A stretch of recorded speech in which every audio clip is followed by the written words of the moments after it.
अभी university service commission से बहालियां हो रही हैं और जो वहां उस परीक्षा में उस इंटरव्यू में अपियर हो रहे हैं, माननीय मंत्री जी को पता होगा, वो पीछे से 10 वर्ष 15 वर्ष के एक्सपीरियंस दे रहे हैं और उनको मार्किंग हो रहा है अफिलिएटेड कॉलेज से।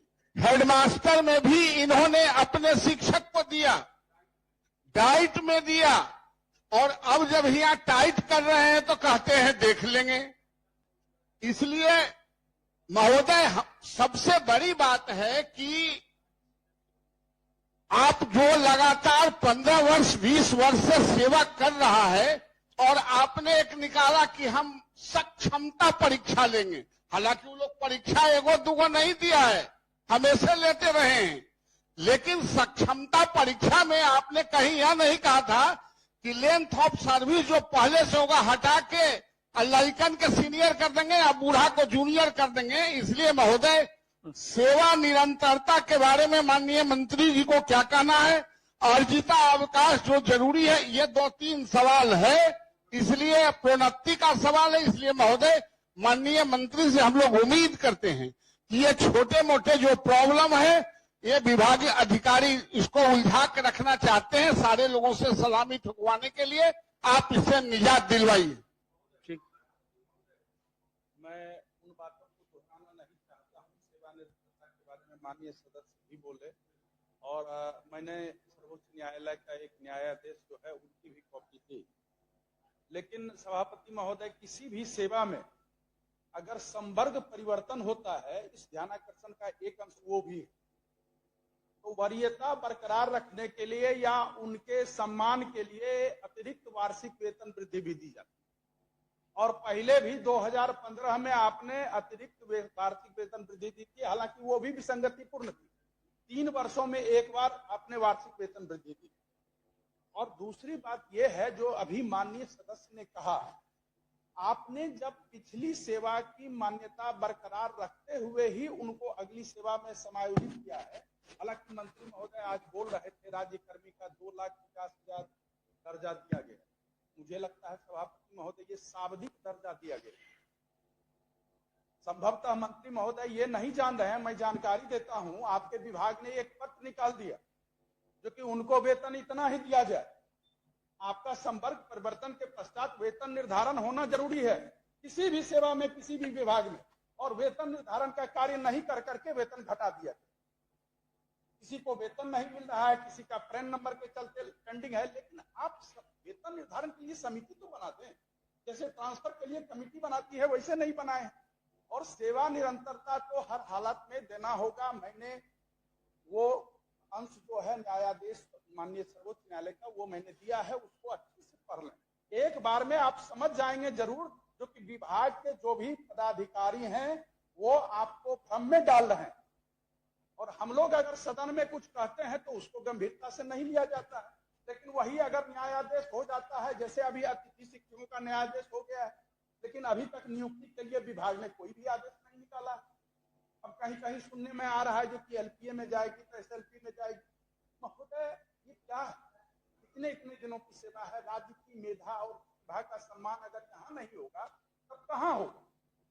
और उनके सेवा को जो मान्यता, सेवा की जो मान्यता है, आज तक सब कुछ उसी से होता है और उन्हीं के कंधे पर सभी, जैसे 81,000 विद्यालय की बात माननीय मंत्री महोदय का सच है, उन 81,000 विद्यालयों में तो यही स्थानीय निकाय के शिक्षक थे। और मैंने पूर्व में भी सदन में कहा है, त्रिस्तरीय सरकार की व्यवस्था भारत में त्रिस्तरीय है। प्रशासन की सरकार है, लोकल सेल्फ गवर्नमेंट, जो निचले पायदान के लोगों तक लाभ पहुंचाती, और दूसरा स्टेट गवर्नमेंट, और तीसरा केंद्र सरकार, सेंट्रल गवर्नमेंट। तो अगर इसमें अगर कहीं कोई जा रहे हैं अपनी सेवा को लेकर के और पिछली सेवा को आप देख दे रहे हैं, ये तो नहीं होना चाहिए। इसलिए सभापति महोदय, सरकार सोचती भी है, सरकार आगे बढ़ करके सोचे, पदाधिकारियों के जाल में मत रहे, मकर जाल में मत रहे। पदाधिकारियों के मकर जाल में रहते रहते ही इस तरह के ध्यानाकर्षण आते हैं और सदन का समय जाया। एक बार भी नहीं एक मिनट जरा। माननीय सभापति महोदय, माननीय शिक्षा मंत्री जी ने जवाब दिया है। राज्य सरकार ने 2005 के बाद नगर निकाय और पंचायती राज नियमावली के तहत शिक्षकों की नियुक्ति की, जिसको नियोजित शिक्षक कहा गया सभापति महोदय। 11 महीना की नियुक्ति होती थी, 1800 रुपया पर होता था। राज्य सरकार में और माननीय मुख्यमंत्री जी की सदिच्छा के बदौलत 60 वर्ष तक का उनका सेवा विस्तार कर दिया गया। और नियोजित शिक्षक अगर वो बने तब न सक्षमता परीक्षा दिए। अगर नियोजित शिक्षक ही नहीं बनते तो उनकी पात्रता ही नहीं होती। सक्षमता परीक्षा उन्होंने दे दिया, आपने राज्यकर्मी का दर्जा उनको दे दिया। तो जो बुनियादी उनके लिए मापदंड तय किया गया उसमें था कि आपने नियोजित शिक्षक के रूप में अपनी सेवा दी है कि नहीं, तभी आप सक्षमता परीक्षा दे सकते हैं। वो ऐच्छिक था। तो हम केवल माननीय मंत्री जी से यह अनुरोध करते हैं कि इस पर गंभीरता से, इतना काम आपने शिक्षकों के लिए किया, सब जगह सरकार का यश मिलता है, लेकिन कुछ एक जगह पर ऐसी परेशानी होती है कि हम लोग भी तर्कहीन हो जाते हैं। वहां जब संवाद करते हैं शिक्षकों से तो वह बोलता है कि हम लोग 15 साल 16 साल क्या कर रहे थे, हमको सक्षमता परीक्षा क्यों दिलवाया आपने। उदाहरण पेश करता है जो भी नवल बयान बताए कि विश्वविद्यालय सेवा आयोग में वित्त पोषित कॉलेज का। इसलिए सभापति महोदय हम केवल अनुरोध कर रहे हैं इस पर माननीय मंत्री जी गंभीरता से विचार करें। दूसरी सेवाओं में हम लोगों के विधान परिषद में भी है कि दूसरी जगह जो सेवा किए हुए हैं उसको जोड़ करके उसकी वरीयता ली जाती है। हर जगह होता है, तो ये शिक्षा विभाग में क्यों नहीं होता है? शिक्षा, हाँ ठीक है, बोलने दीजिए माननीय मंत्री को। अब एक पॉइंट बोलेगा, सब आदमी बोलिएगा आप लोग, तो फिर रोज 2 ही क्वेश्चन आएगा शिक्षा विभाग का। सारी बातें आ गई हैं, अब मुख्यमंत्री माननीय मंत्री जी को बोलने दीजिए। माननीय सभापति महोदय, भी तो भेग आता है। जो बातें माननीय सदस्यों ने उठाई हैं तो ठीक है, उसको हम रिविजिट करेंगे, पुनः इसकी समीक्षा करवा कर हम एक कमेटी बनवा देंगे और जो इसमें सही बातें हैं जो लागू होने लायक होंगी वो हम लोग करेंगे। एक कमेटी स्तरीय पदाधिकारी के सेक्रेटरी के जो अभी ज्वाइन किए हैं उनके अंतर्गत बनवा देंगे और उसको 1 महीने का समय बजट के बाद। मंत्री जी आपसे विशेष आग्रह है, समिति नहीं नीति बनवा दीजिए। नहीं तो समिति को जल्दी से हो जाए करके उसके बाद हम ये लोग जरूरी है, निर्णय ले लेंगे। अभी हम तो समझ में नहीं आता कि इस तरह से क्यों ऐसे शिक्षा विभाग में लागू हो गया कि वरीयता नहीं लागू होगा। इससे महोदय सत्र में माननीय मंत्री ने सेवा निरंतरता एक आदमी बोलेंगे तो होगा, सब आदमी बोलेंगे तो कुछ आएगा नहीं। आश्वस्त किया था सेवा निरंतरता पर के लिए, इसलिए वो बात आगे बढ़नी चाहिए, वहीं पर रुका नहीं रहे महोदय। आपको कठिनाई हो तो कहिए, हम समिति बना देते हैं अपने ही का कि ये लोग आपको सलाह देंगे। समिति हम अपने स्तर पर, आपको जैसा मैंने कहा महोदय, कि हम अपने स्तर पर करवा लेंगे और जो निरंतरता है या जो भी इन्होंने प्रश्न उठाए हैं 1 महीने के अंदर बजट के बाद, बजट सेशन में काफी कार्य रहता है, उसके बाद जो ठीक होगा उसको महोदय निर्धारित। ये बात तो लास्ट टाइम भी माननीय मंत्री ने कहा था, 15 दिन 10 दिन 11 दिन 1 महीना 2 महीना 2 साल 5 साल बजट सत्र के बाद, बजट सत्र के बाद, क्योंकि अभी बजट में व्यस्त रहते हैं लोग, उसके बाद इस पर समिति बना के अपना विचार करेंगे। समिति तो बनाइए ना, समितियां रिपोर्ट कब देगा ये खाली हम जानना। हम कहा कह रहे हैं कि 5 दिन में दे दीजिए, अप्रैल के लास्ट तक दे देंगे। अप्रैल के लास्ट तक आग्रह है। ठीक है महोदय, वैसे समिति आसन का निर्णय सर्वोपरि है और उसको सलाम। निर्णय नहीं, आग्रह है कि हो जाएगा, निर्णय नहीं। की जरूरत ही नहीं। चलिए अब 10वां प्रोफेसर संजय कुमार से हो गया। श्री तरुण कुमार, और वित्त विभाग ने श्री तरुण कुमार सर्कुलर दिया, उसमें लिखा है कि सीमित प्रतियोगिता परीक्षा द्वारा एक सेवा से माननीय सभापति महोदय, आप दूसरे का बैठा जाए। माननीय सभापति महोदय, आपके माध्यम से हम माननीय मंत्री जी से आग्रह किए थे कि विश्वविद्यालय महाविद्यालय में हॉस्टल में छात्र रहते हैं, गरीब छात्र रहते हैं, उनके पढ़ाई के साथ साथ उनको भोजन की भी आवश्यकता होती है, जिसके लिए मंत्री जी ने जवाब दिया है कि भोजन का कोई व्यवस्था उनके लिए नहीं है। तो माननीय मुख्यमंत्री जो सब बढ़े बिहार बढ़े, इसके लिए बच्चे भी स्वस्थ रहेंगे और उनकी पढ़ाई अच्छा से हो, वो खाने के लिए या तो पढ़ाई करेंगे, गरीब के बच्चे होते हैं उसमें ज्यादा संख्या में, तो उनके अगर उनके भोजन का भी व्यवस्था हो जाए, पढ़ाई और आवासन के तो साथ साथ, प्रारंभिक अवस्था में तो भोजन की व्यवस्था है। जब प्रारंभिक में है सर, लेकिन और आगे जाने के बाद उसको ज्यादा भोजन की आवश्यकता होती है। अभी बेचारा दिन नहीं है, इसलिए आगे बढ़िए। माननीय सदस्य श्री अब्दुल वारिक सिद्दीकी, तो हो गया सिद्दीकी साहब का ध्यानाकर्षण जवाब भी आया है ना, पढ़ना नहीं है, जवाब आया है, उस पर आप बोलिए। मिला नहीं है, उत्तर आया वो, उसमें देखिए ना,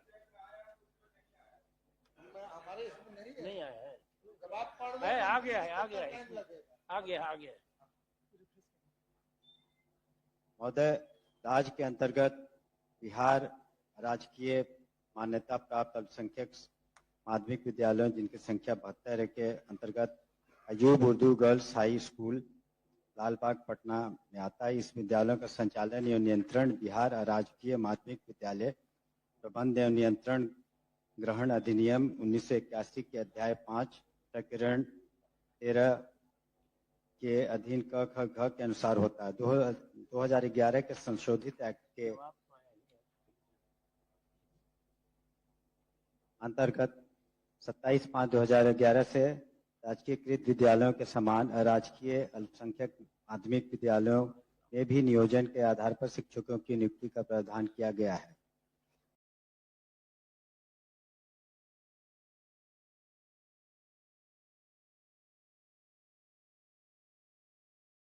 महोदय, कि क्या यह सही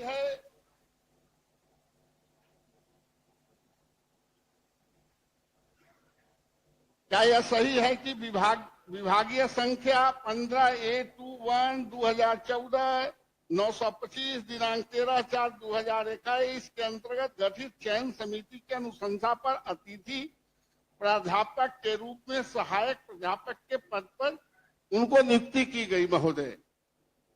महोदय, मैंने एक खंड में कहा है, खंड सेकंड में है कि क्या 1978, 1980, 1986 में व्याख्याताओं की सेवा भिन्न भिन्न पत्रों के माध्यम से उनका सामंजन किया गया है। क्या बिहार सरकार जो हमारे अतिथि शिक्षक हैं उनको एब्जॉर्ब करना चाहती है, उस आधार पर उस तरह जो अन्य प्रदेशों ने महोदय किया है? क्या यह सही है कि झारखंड, हरियाणा, हिमाचल प्रदेश, छत्तीसगढ़ अतिथि सहायक प्राध्यापक सेवा अस्थायी सेवा करने की नीति बनाई है, जबकि पश्चिम बंगाल अभी बना रही है? महोदय, मैं माननीय मंत्री से यह जानना चाहता हूं कि जब आपके यहाँ शिक्षकों की कमी है, शिक्षक बहाली कर रहे हैं और एक एक अतिथि शिक्षक सारे मापदंड के अनुसार उसकी नियुक्ति हुई है, और चाहे कॉलेज में हो और स्कूल में हो महोदय, अगर आप जिस रफ्तार से भरे जा रहे हैं उस रफ्तार को पूरी तरह से स्कूल और कॉलेज को भरने में लगभग 9 साल से 10 साल लगेगा। तो महोदय, मेरा आग्रह है कि जो अन्य प्रदेशों ने जो अपने अतिथि शिक्षकों को परमानेंट किया है, पैराफर्नेलिया पूरा करके, क्या राज्य सरकार उनको भी करने पर विचार रखती है अन्य प्रदेशों की तरह? बस यही जानना चाहती हूँ। महोदय, जो माननीय सदस्य ने अपनी बातों को जिक्र किया, पहले बात तो ये कि 9 से 10 साल नहीं लगेंगे शिक्षकों को नियुक्ति करने में। आपने देखा होगा कि स्कूलों के शिक्षकों में जो नियोजित शिक्षक थे, कितने रफ्तार तेजी से हम लोग उनका कर रहे हैं। 2,50,000 से ज्यादा हो चुका, बीपीएससी के थ्रू 2 लाख हो चुका, प्रधानाध्यापक और प्रधान शिक्षक का 42,000 से ज्यादा अभी 9 तारीख को होगा। तो उसी तरह कॉलेजों में रिक्तियों को देखते हुए इन शिक्षकों को का प्रावधान किया गया कि अतिथि शिक्षक रहेंगे, लेकिन वहां भी शिक्षकों की रेगुलर बहाली के लिए यहाँ पर कमीशन है और उसमें से करीब 1500 शिक्षक जो लेक्चरर हैं वो नियुक्त किए जा चुके हैं, शेष किए जा रहे हैं। तो तत्काल इस तरह का, ये बात उनका कहना सही है कि अन्य राज्यों में इस तरह की व्यवस्था है, लेकिन हमारे राज्य में तत्काल इस तरह की व्यवस्था हम लोग इस पर विचार नहीं कर रहे हैं, क्योंकि हम लोग रेगुलर अपॉइंटमेंट में कार्रवाई कर रहे हैं। धन्यवाद। ठीक, अब प्रश्नोत्तर काल समाप्त हुआ। महोदय जिन प्रश्नों के उत्तर हो गए हैं उन्हें सदन की मेज पर रख दे। माननीय शिक्षा मंत्री जी से एक आग्रह है, कल सवाल उठा था कि बहुत से विश्वविद्यालयों में आपने भेज दिया है, वेतन का पैसा भेज दिया है, 2-3 विश्वविद्यालय ऐसे हैं जिनको पैसा नहीं भेजा गया है, तो उसमें चूंकि होली का समय है, आज ही उसको हम निश्चित रूप से उसकी समीक्षा कर लेंगे महोदय। आज जब कैंसर से और कई तरह कैंसर से पीड़ित महिलाएं जो है वहां धरना पर बैठी है आरा में, और उन लोगों को पेमेंट नहीं मिला है, और ये बहुत गंभीर विषय है। आज महिला दिवस के रूप में हम कहना चाहते हैं कि महोदय वहां आरा में जो है और वीर कुंवर सिंह यूनिवर्सिटी में बहुत सारे कॉलेजों का जो पेमेंट नहीं मिला, अंगीभूत कॉलेजों का, और धरना पे बैठे वो लोग, ये बहुत गंभीर मसला है। तुरंत उसका पेमेंट करवाइए और होली के पहले करवाइए पेमेंट। देखिए, जो तो महोदय यूनिवर्सिटी को हम लोग डायरेक्ट पैसा देते हैं वो देते हैं, लेकिन उसमें कहीं भी जो अगर उसमें जाने में कमी होगी तो आज सेशन के बाद हम लोग उसकी समीक्षा कर लेंगे। जहां तक हमें याद है कि अधिकांश जगहों पर हम लोगों ने पैसे भेज पहले होली के छुट्टी के होली के पहले महोदय उसका पेमेंट करवा दीजिए। बहुत सारे कॉलेजों की स्थिति बहुत खराब है, और ये मैं विश्वविद्यालय में कहीं पेंशन और उसके वेतन भुगतान कहीं नहीं हुए, 4 महीना से 3 महीना से अनुदान भी नहीं किया महोदय।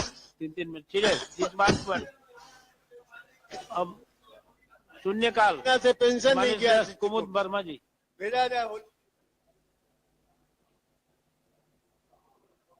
कुमुद वर्मा जी, निजी जानकारी के अनुसार गया जिला